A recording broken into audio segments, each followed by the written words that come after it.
Alamin. Kitab adapun ini itu kitab menerangkan hukum-hukumnya bersuci. Bersuci karena sebagai syarat nanti kita sah untuk melaksanakan sholat, ya. Wal kitabu dan adapun yang disebut kitab lugotan dasdarun kalimat masdar bimakna domi dengan makna kumpulan, wal jam'i sama kumpulan murodif, lain kata maknanya sama. Wastilahan dan yang disebut kitab menurut istilah itu ismun suatu nama li jinsin untuk suatu jenis minal ahkami dari hukum-hukum. Nah, jadi kalau yang jamaknya itu hukum, terus istilahnya toharohnya namanya jenis hukum, jenis toharoh minal ahkami dari berbagai hukum. Amal babu adapun yang disebut bab fa ismun maka suatu nama linauin untuk suatu macam mimma dari sesuatu dakhola yang masuk apa ma tahta dalika di bawah demikian jenis. Nah, kalau bab berarti toharoh, kan jenis toharoh, jenis bersuci. Lah nanti bab wudhu, bab najis, bab mandi, bab tayamum dan lain sebagainya di bawah itu. Wa toharotu dan adapun lafadz toharoh di fathhi to'i dengan dibaca fathah to'nya. Lugotan dalam tata bahasa itu anadhofatu membersihkan. Anadhofatu artinya bersih. Toharo arti kata lainnya bersih. Wa amma syar'an adapun menurut syariat Islamnya biasanya kita dengar bersuci, toharo atau bersuci menurut syariat Islam. Fafiha maka itu di dalam bersuci atau toharo tafasirun adapun mempunyai tafsir-tafsir kasirotun yang banyak. Minha itu dari sebagian penafsiran yang disebut toharoh itu qauluhum, minha itu sebagian dari penafsiran dari kata bersuci atau toharoh. Qauluhum adapun dawuhnya para kiai para ulama fikih yang disebut toharoh itu fi'lun suatu pekerjaan, fi'luma mengerjakan sesuatu gitu. Fi'luma yaitu mengerjakan sesuatu tastabihu yang menjadi sah atau boleh bihi dengan pekerjaan tersebut apa as-sholatu sholat. Jadi yang disebut toharoh menurut fikih, menurut para ulama fikih, sesuatu yang kita kerjakan, yang dalam kita mau mengerjakan itu nanti, itu menjadikan sholat kita nanti menjadi sah. Nah itu ya, yang menjadi sah atau diperbolehkannya mengerjakan ibadah itu disebut toharoh. Kenyataannya min wudu'in dari wudu, wa ghuslin dan mandi, wa tayamumin dan tayamum, wa izalatun najasati dan menghilangkan daripada najis. Ini kan kelihatannya sepele ya, wudu, ya kan? Nah, wudu. Padahal wudu ini, andaikan kita nggak punya wudu, ada sesuatu yang haram kita kerjakan.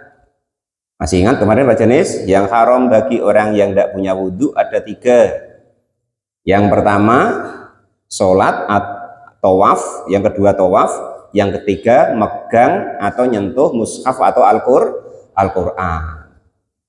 Itu implementasinya atau pelaksanaannya, kalau memegang Quran atau megang Yasin, yaitu usahakan berwudhu terlebih dahulu. Karena kalau kita belum berwudhu, dalam hukum fikihnya kita haram megangnya, saking mulianya ayat Al-Quran. Itu begitu. Kelihatannya sepele tau? Nah, itu. Ini malah ada pula cerita kemarin ya kan. Sebelum yasinan kencing dulu, diopat-apitkan cebok ida, ya kan langsung masuk pegang yasin. Nah, kalau bisa jangan begitu. Jadi tertibkan caranya, syarat rukunnya tertibkan. Walaupun itu amalan sunnah, mengerjakannya, mempelajarinya hukumnya wajib. Nah gitu ya. Wa ghuslin dan juga mandi junub kelihatannya sepele. Wes pokok asal sudah gitu mandi biur. Nah, ternyata setelah kita belajar ada cara niatnya, ada cara rukunnya, ya kan? Andaikan kok nggak benar menjadikan wudhu kita nggak sah atau mandi kita nggak sah. Kalau mandi junub kita nggak sah atau mandi haid kita nggak sah, maka kita haram beberapa hal, yaitu 5 hal: sholat, tawaf, pegang Quran, baca Quran tanpa pegang, masuk masjid. Nah, itu. Nah, selama ini kita masuk masjid, sudah benar entah belum mandinya, kita ikut baca Yasin itu, entah benar entah belum mandi, ya kan? Nah, itu perlu kita pelajari, walaupun kelihatannya sepele, tetapi di dalam fikih atau dalam hukumnya itu penting untuk kita ketahui. Nah, andaikan kita nggak benar tadi mandi junubnya tidak sesuai dengan syariatnya, ya berarti kita baca Yasin itu hukumnya haram. Kita pegang Yasin ya hukumnya haram. Kita masuk masjid ya haram. Kita sholat ya haram. Kita tawaf ya haram. Macam itu kita hadiahkan kepada orang. Ya kan, itu kan lucu kadang, ya kan. Tapi itu secara hukumnya loh. Kalau masyarakat kita masih begitu ya biarin. Itu kita belajar seperti itu caranya. Kita kan jadi tahu seperti ini kan. Jadi tahu bahwa andaikan mandi kita nggak benar secara syariatnya, wudhu kita nggak benar, ada keharuman yang sebenarnya tidak boleh kita lakukan. Haram itu berarti kalau kita kerjakan dosa. Termasuk bagian lagi dari bab, yaitu watayamumu dan tayamum, atau disebut toharoh tadi.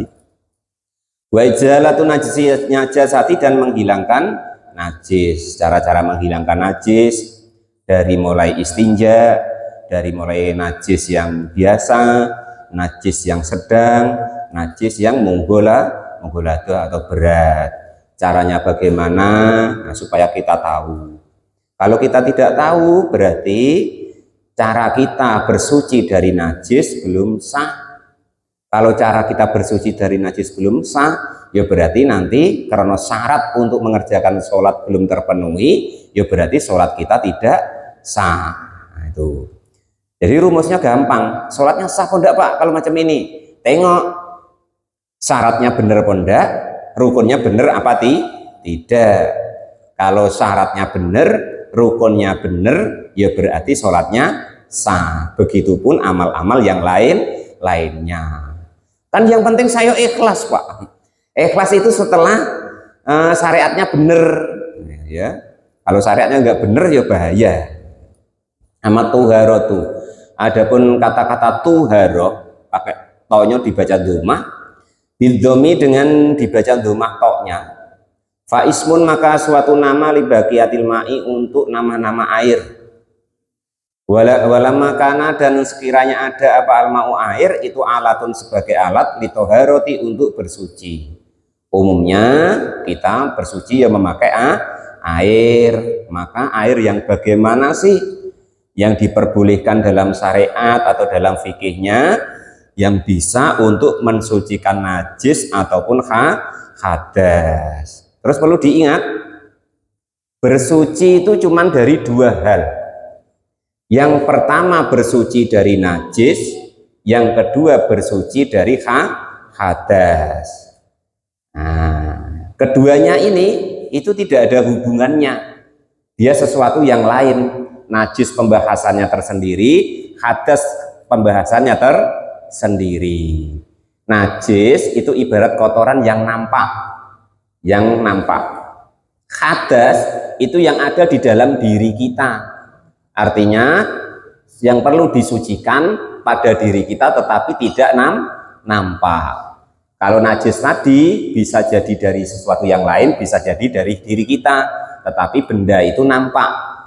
Nah, bersuci dari itu disebut najis. Yang tidak nampak, contoh dari hadas kecil, yaitu dengan wudhu. Dari hadas besar, yaitu dari junub. Nah, itu begitu perbedaannya. Dan nanti tidak ada hubungannya. Umpama kita sudah wudhu dengan kena kelek, itu sudah beda urusannya, tidak memengaruhi wudhu kita. Nah gitu loh ya maksudnya, nanti supaya tahu perbedaannya. Pak Dar sudah wudhu, jalan dari sana ke sini rupanya ada telek kena kaki.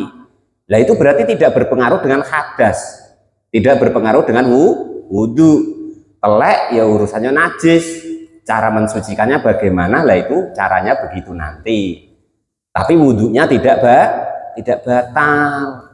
Nanti ada sendiri yang membatalkan wudhu itu.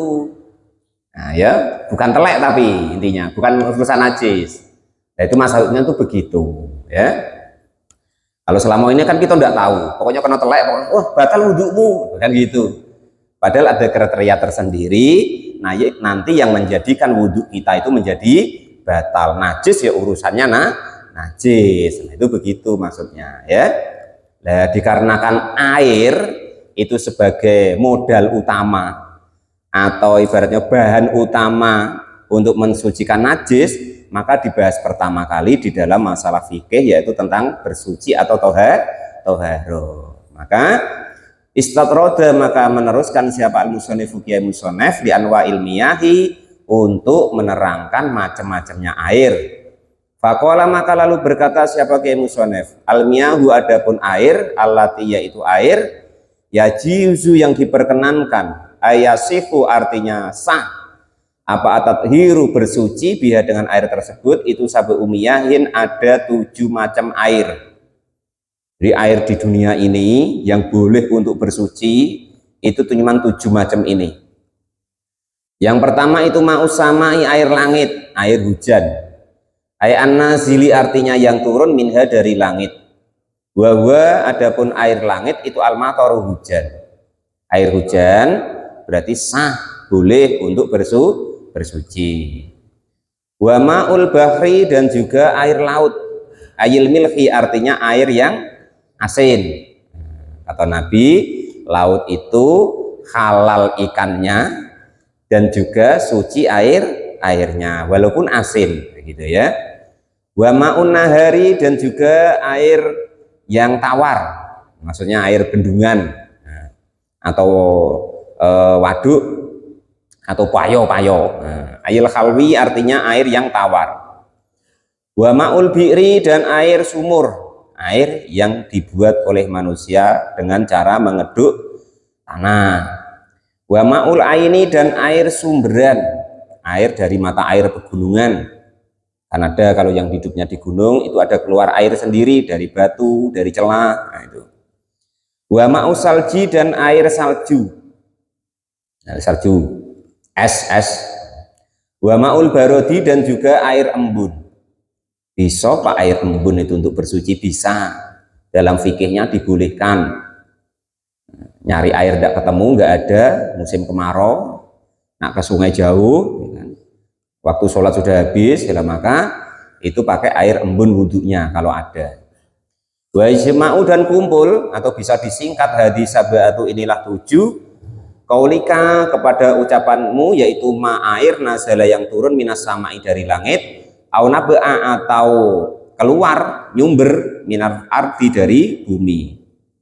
Jadi bisa disingkat dari atas sama dari bawah. Nah, itu begitu. Ala ayyi sifatin, atas bagaimanapun sifatnya, karena ada apa air tersebut, min aslil khalqati dari asli kejadiannya. Itu macam-macam air yang boleh untuk bersuci. Lalu jenisnya air yang bagaimana yang boleh untuk bersuci, maka diterangkan di bawah ini.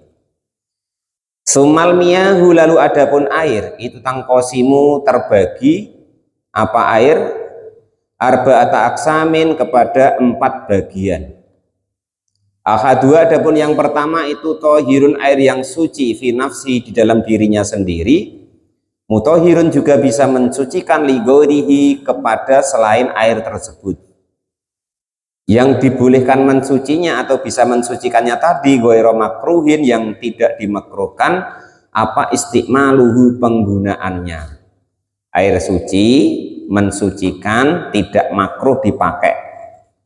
Bahwa adapun air yang demikian itu suci dan mensucikan yang enggak makruh, itu ma'u al-ma'u air al-mutlaku yang mutlak, an qayyidin dari apa tuh nama sifat lazimin yang patut Falayaduru maka tidak bahaya apal qayyidu sifat al-munfaku yang melepaskannya kama ilbi'ri seperti air sumur fi kaunihi di dalam demikian air sumur mutlakon dengan mutlak, maksudnya air sumur yang masih asli itu namanya suci dan mensucikan, tidak makruh digunakan untuk bersuci, baik bersuci dari menghilangkan najis ataupun bersuci untuk menghilangkan hadas. Nah, itu begitu. Itu yang pertama, suci dan mensucikan tidak makruh. Wasani dan adapun yang kedua itu tohirun, air yang suci fi nafsihi di dalam dirinya sendiri air tersebut. Mutohirun yang mensucikan ligorihi kepada lainnya, makruhin tetapi hukumnya makruh apa istimaluhu menggunakan air tersebut fil badani di dalam badan, la fisaubi tidak di dalam pakaian. Yang kedua, suci mensucikan tapi kalau dipakai di badan makruh, berarti kalau untuk wudhu, untuk mandi makruh, kalau selain untuk badan tidak makruh. Itu air yang bagaimana? Wawa adapun air yang suci mensucikan tapi makruh yang di badan, untuk digunakan di badan itu al-ma'u air al-musammasu yang terpapar sinar matahari. Ay al-musakhoni artinya yang terpapar bitaksiri samsi dengan bekas sinar matahari fihi di dalam air tersebut. Jadi air umpama yang di dalam pipa itu kita wudhu biasanya, nah, kan hangat itu. Nah, itu menjadikan air itu menjadi makruh. Berarti tapi sah Pak wudhunya? Sah, tidak apa-apa. Nah, dalam hukum suci mensucikannya tidak apa-apa. Tetapi kalau untuk badan kita hukumnya menjadi makruh. Itu begitu. Kalau untuk pakaian atau selain badan tidak makruh. Wa innama yukrohu dan sesungguhnya dimakruhkan apa air yang suci mensucikan tapi makruh tadi yang terkena sinar matahari bitorhi harin di dalam terkenanya panas fi inain di dalam wadah mungtobiin yang dicetak illa ina inakda ini kecuali wadah yang dicetak dari emas dan perak. Kalau dari emas dan perak wadahnya, maka walaupun air itu umpomo kok hangat, tidak makruh. Karena begitu, kenapa? Lisifai jauh harihima, karena bersihnya daripada emas dan perak. Wa idza baroda, dan ketika kok sudah dingin, zalat maka menjadi hilang apa al-karohatu kemakruhannya. Jadi nanti kalau sudah dingin lagi, nggak hangat lagi, maka makruhnya sudah hilang.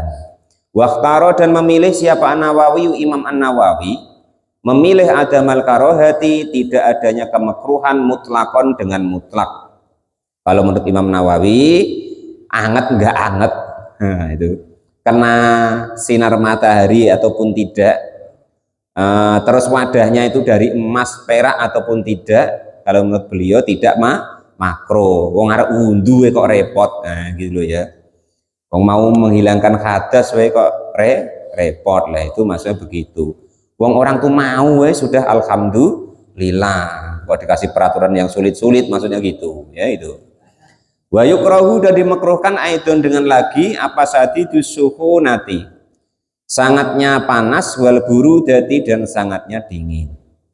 Termasuklah yaitu makruh yaitu air yang sangat panas dan juga air yang sangat dingin. Terlalu dingin ya makruh untuk mandi, nanti kata dokter itu apa, bikin asam urat, rematik. Terlalu panas ya makruh. Kenapa kok begitu? Gosong. Nanti tinggal bubuti wulunya, itu begitu. Jadi terlalu panas ya makruh, terlalu dingin ya makruh, tetapi tetap sah, tetap boleh. Jadi yang dua inilah ya air yang diperbolehkan untuk bersuci. Setelah nomor 3 dan 4 nanti itu sudah air yang tidak boleh untuk bersuci. Tadi diingat-ingat ya, bersuci dari hadas dan najis. Berarti selain itu berarti bukan untuk bersuci. Kamu basuh tangan wae tapi bukan dari najis atau bukan untuk wudhu atau mandi, berarti bukan bersuci dari najis namanya. Nah, berarti boleh menggunakan selain daripada air yang nak diterangkan ini nanti besok gagalnya. Itu begitu. Wal qismu salisu itu tohirun, air yang suci, fi nafsi, di dalam dirinya. Ghairu mutahhirin, yang tidak bisa suci, li ghairihi, tidak bisa mensucikan, li ghairihi, untuk lainnya. Wa adapun air yang suci tapi tidak bisa mensucikan, itu al-ma'u, air al-mustakmali, yang sudah digunakan. Untuk apa? Firafil hadasi, di dalam mensucikan hadas, au izalati najisin, atau menghilangkan najis, in lam yatagoyar, jika tidak berubah apa air tersebut, walam yazid, dan tidak bertambah apa wasnuhu, jumlahnya, ba'da infisolihi, setelah terpisahnya air, amma, dari sesuatu, karena yang ada apa ma, ba'da i'tibari ma, setelah mengibaratkan sesuatu, yatasarrobihi, yang menyampur, abbihi, dengan air, apa al-maksulu, yang disiram atau dibasuh, minal ma'i, dari air. Yang ketiga begini, air ini suci, bersih, tapi sudah tidak bisa lagi mensucikan untuk menghilangkan najis atau wudhu atau mandi. Kalau cuman untuk nyuci selop, ya kan, dari kotor, tanah, debu, nggak apa-apa. Tapi kalau untuk bersuci sudah nggak boleh lagi, untuk wudhu nggak boleh, untuk menghilangkan najis lagi nggak boleh, untuk mandi junub atau haid atau nifas juga nggak boleh. Itu namanya air mustakmal, air yang sudah dipakai siso-siso, bukan siso ya. Air gini, ini saya wudhu, kan basuh wajah tuh yang rukun. Nah, tetesan dari itu kan masih bening. Nah, walaupun bening itu andaikan kita tampung, itu tidak boleh lagi kita gunakan untuk wudhu lagi atau menghilangkan najis, itu maksudnya. Itu ya, cuma sekali pakai. Nah, maksudnya gitu.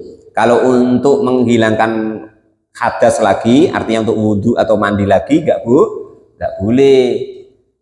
Nah, kalau untuk lainnya boleh. Nah, maksudnya gitu. Bisa dipahami itu maksudnya. Nah, itu pun kalau air itu masih bening, tidak berkurang, tidak bertambah, maksudnya itu begitu. Kalau kok sudah dipakai untuk mensucikan najis, ya berarti nanti nggak boleh lagi. Makanya syaratnya illam yatagoyar walam yazid wasnahu wa wasnuhu.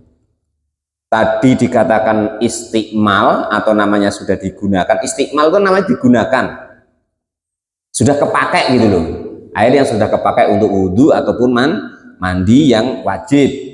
Nah, itu namanya air itu namanya air mustakmal, yang sudah digunakan. Maka nggak boleh untuk daur ulang mandi lagi atau wudhu lagi gitu maksudnya. Nah, itu namanya air mustakmal. Kalau untuk ibaratnya tuh cuman nyuci motor atau apa yang tidak dari najis lah pokoknya, atau dari hadas, untuk bersih dari hadas atau bukan dari najis, itu masih boleh. Itu begitu maksudnya. Kok sulit nian sih Pak bahas air? Dulu air itu susah, tidak macam kita di sini. Mau dibahas seperti ini sampai hukumnya, saking pentingnya air. Itu begitu. Itu yang pertama. Yang seterusnya, wal mutaghayyaru, dan juga yang sudah nggak boleh lagi untuk bersuci, yaitu air yang berubah. Wallahu a'lam bishawab. Alhamdulillahirabbil alamin. Diterangkan besok.